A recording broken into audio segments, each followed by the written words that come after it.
We have a greeting from the President of National Academy of Science, Boris Evgenievich Paton, and I'm going to read it in the original language. To the participants and guests of the 6th International Scientific Conference, key problems of development of ferroalloy industry. Dear colleagues, on behalf of the Academy of Science of Ukraine and on behalf of myself, I'd like to greet all the participants and guests of the 6th International Scientific Conference.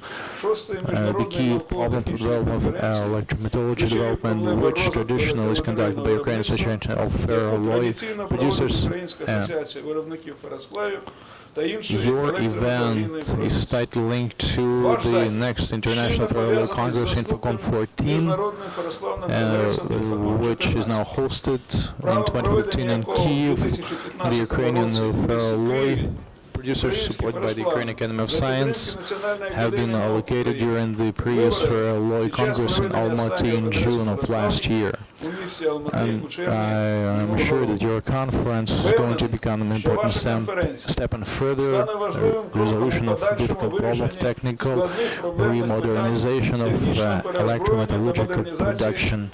We're going to bring it on the world level using the energy and the raw resources and the complex recycling of the waste, resolving the ecological environmental problems. So I wish you fruitful work during the conference, and I wish you all the best luck in your life and your health, and all the best for you, the President of National Academy of Science, Boris Paton.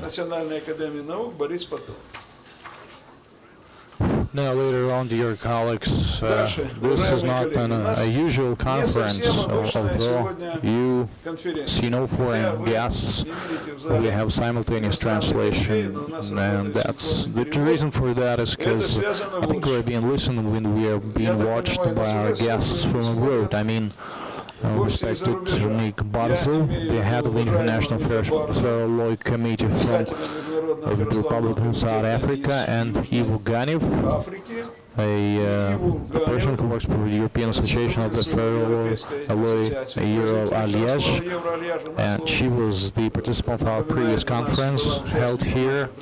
So these are the people that we're acquainted with. And this our today's event is the rehearsal. I wouldn't call it a dress rehearsal because the scale is not that big.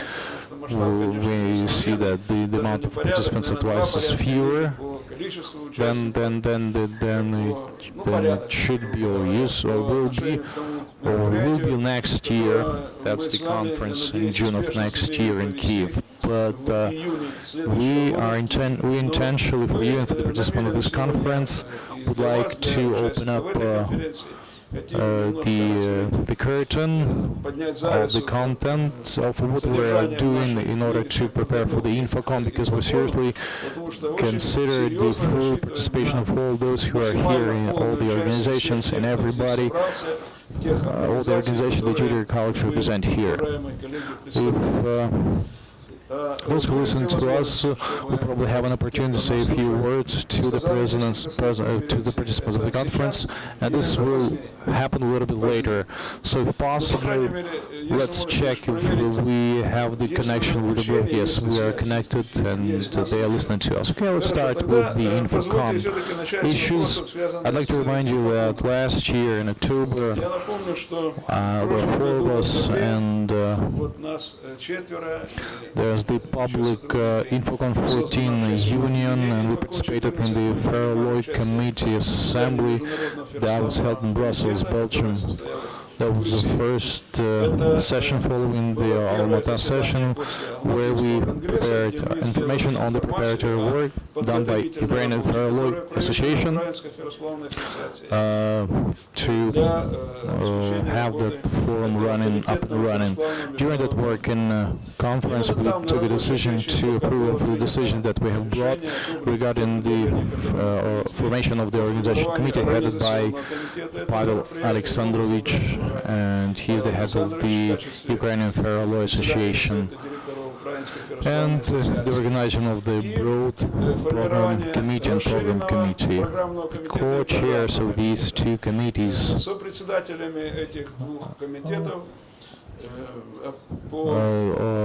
those people are myself and the Nikopol plant director, Mr. Kuts. And as of today, we have approved working bodies, and we're expecting that following the completion of all these political events, once they are done, and the state or bodies and organs are well established, the government decision will be revealed, and we are going to be supported by the government. For myself, the terms that we have put forward, and I'm now referring to the International Ferroalloy Committee participant to you, Mr. Jacques.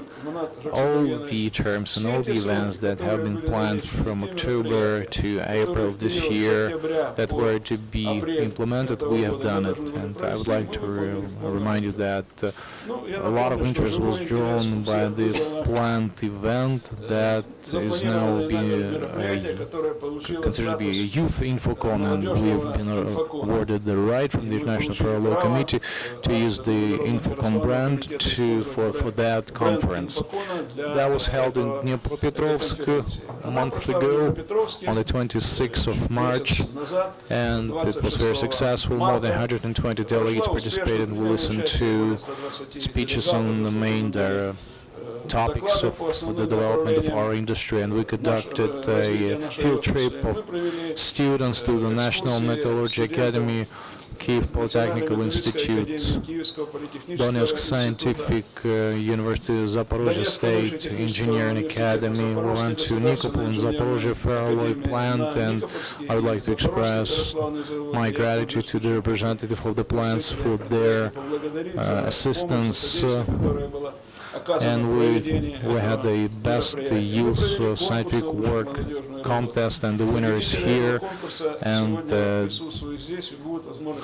the award-winning speeches will be listened to by us today. And we'd also like Anatoly Fedorovich Kirenyov is also present with us. We organize an exhibition of modern scientific literature on ferroalloy, and each and every participant, each and every winner was given a tiny set of small collection of books on ferroalloy, and we're willing to consider any offers to conduct these events on a regular basis and have them awarded international status as it was foreseen during the meeting and as it was offered in Brussels. The press release was published on the website of the magazine.